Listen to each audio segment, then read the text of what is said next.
I know that you'll go, my love, I'll think I'm yours.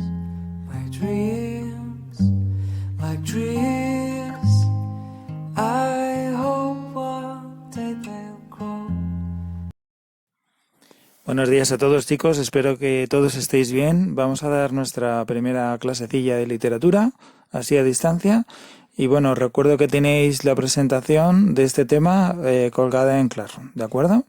Simplemente os lo voy a explicar un poco como si estuviésemos en clase, pero ya digo, la información básica y fundamental la vais a encontrar en la presentación. Bueno, pues la época que vamos a ver un poco se situaría básicamente en el siglo XVII. Es el movimiento que sucede el del Renacimiento, que ya vimos en clase, y que conocemos como barroco, ¿no? Repito, en España vendría a ocupar pues gran parte del siglo XVII.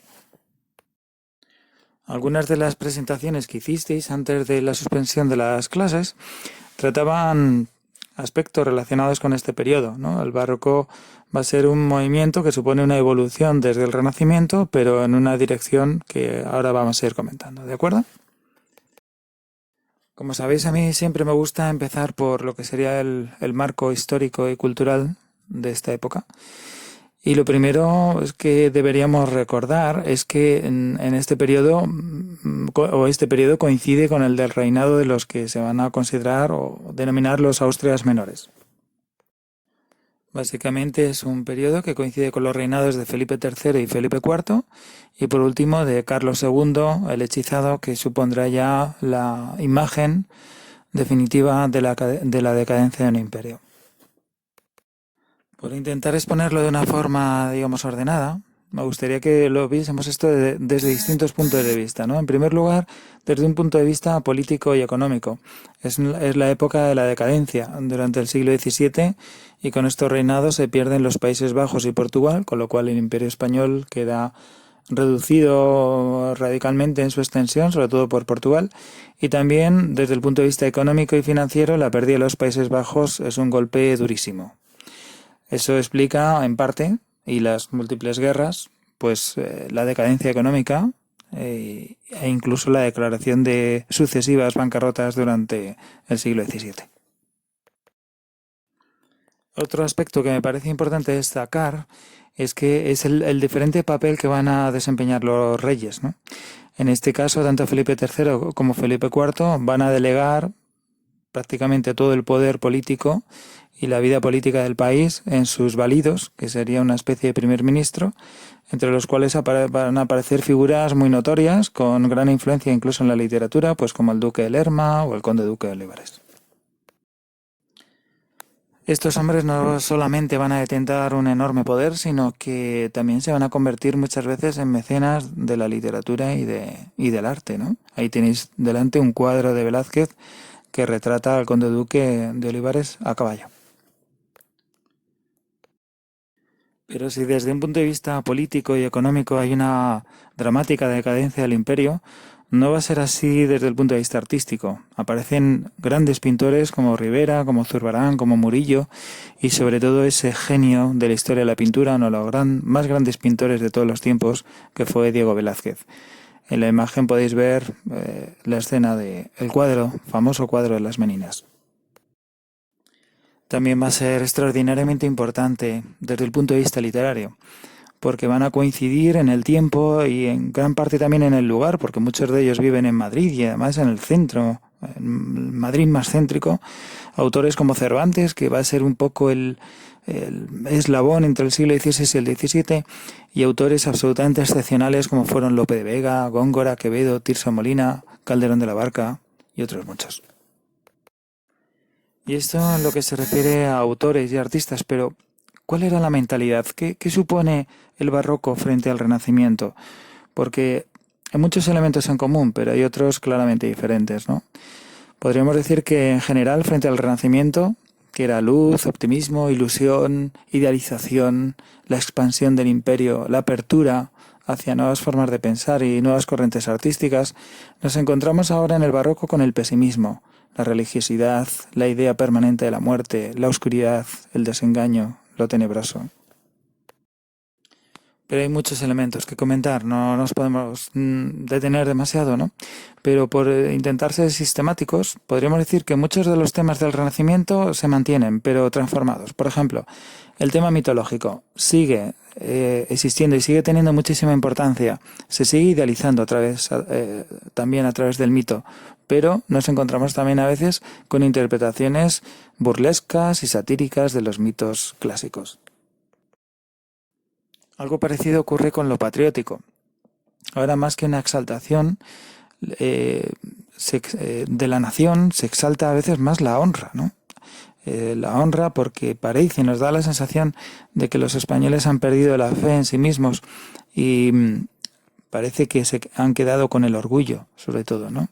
Esa sensación de orgullo, pero también de derrota, que ya de alguna manera nos anticipaba el Quijote de Cervantes, va a ser una de las líneas predominantes en esta literatura. El tema amoroso también aparece y se mantiene en tópicos como el del Carpe Diem, el Cólico y Virgo Rosas, pero ahora hay un tono más amargo, un tono de desengaño. Parece que los autores dejan de creer, con la firmeza que tenían antes al menos, dejan de creer en el amor. Y a la par, el tema religioso gana en importancia. En el teatro, por ejemplo, se van a poner de moda los autos sacramentales, de los que hablaremos después. Y nos vamos a encontrar también con un tema muy peculiar, que es el del teatro dentro del teatro. Porque para muchos parece que la vida es una ilusión. De hecho, es un tema que de alguna manera Velázquez también aborda en su famoso cuadro de Las Meninas, ¿no? Donde parece que los límites entre los diferentes planos de la realidad, entre la apariencia y lo real, entre la ficción y lo vivido, pues se nos muestran en el lienzo. Calderón hará algo parecido, los límites entre el sueño y el existir, ¿no? O el sueño y la vida, el sueño y la vigilia. La sociedad española es una sociedad que lo está pasando mal. Ve cómo sus ejércitos, sus tercios son derrotados en los frentes de batalla, pasa hambre, hay una crisis económica brutal, pero al mismo tiempo es un pueblo que quiere divertirse. Y el siglo XVII también va a ser el siglo de la explosión del teatro del Siglo de Oro. Esta explosión del teatro no solamente tiene que ver, por supuesto, con la aparición de auténticos genios de la dramaturgia, como serán Lope de Vega y Calderón o Tirso de Molina, sino también con la creación de una red podríamos decir, una especie de red de teatros, ¿no?, que vamos a denominar corrales de comedias y que son espacios populares para la representación teatral. Los corrales de comedias ya se habían empezado a construir en el siglo XVI, o mejor dicho, habían empezado a aparecer en el siglo XVI, sobre todo en ciudades como Madrid o Sevilla. En la imagen tenéis el famoso corral de comedias que se conserva muy bien de Almagro, en Ciudad Real. Y van a tener ahora una importancia fundamental en el desarrollo del teatro en España y que se va a convertir en uno de los teatros más importantes del mundo. ¿Y qué eran exactamente los corrales de comedias? Pues bueno, los corrales de comedias en realidad eran un corral de vecinos, un patio de vecinos, que se iba a adaptar a las representaciones teatrales y en la que iba a haber también un fin comercial, ¿no? Entonces, la aparición y desarrollo de estos corrales de comedias tiene mucho que ver también con el desarrollo de las compañías de teatro y de comediantes, que vamos a comentar un poquito, ¿vale? Primero, fijaos cómo eran los corrales de comedias. Tenían incluso una lojería, que era una especie de bar, donde servían bebidas y algunos alimentos, y luego se dividía en varias zonas, ¿no? Estaba en la parte alta la llamada cazuela, que era donde se situaban las mujeres,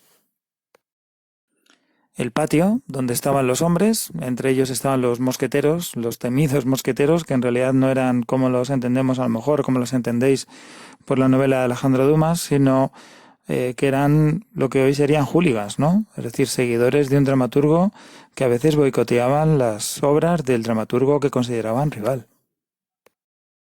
En general, los mosqueteros pues eran una parte del público bastante temida por los autores y por los actores también, ¿vale?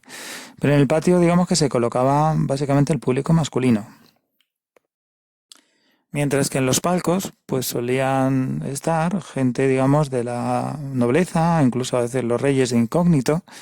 Era el precio más caro, aunque es verdad que muchas veces estos poderosos luego no abonaban su localidad.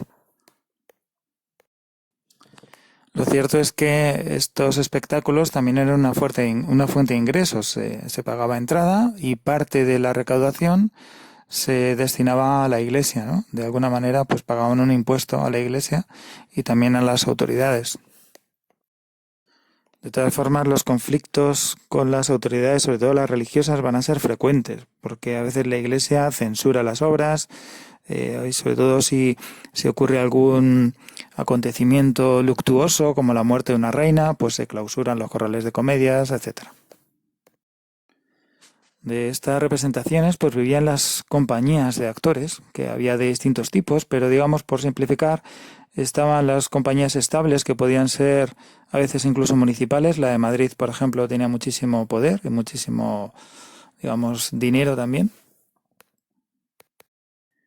Y luego estaban las compañías de la legua, que en general eran más modestas y que, pues, digamos, llevaban su teatro itinerante por distintas ciudades y pueblos de la geografía. Algunos de los actores y actrices llegaron a cobrar una gran fama por distintos motivos. Por ejemplo, Juan Rana se convirtió en un actor muy conocido por su carisma, por su facilidad para el humor, ¿no? Sus papeles, sobre todo cómicos, pues tuvieron muchísimo éxito. Y por otro lado, también actrices, algunas bastante conocidas y famosas, como María Calderón, de la que se habló en clase, la Calderona, que llegó a mantener relaciones sentimentales con el rey Felipe IV y con el cual tuvo un hijo ilegítimo.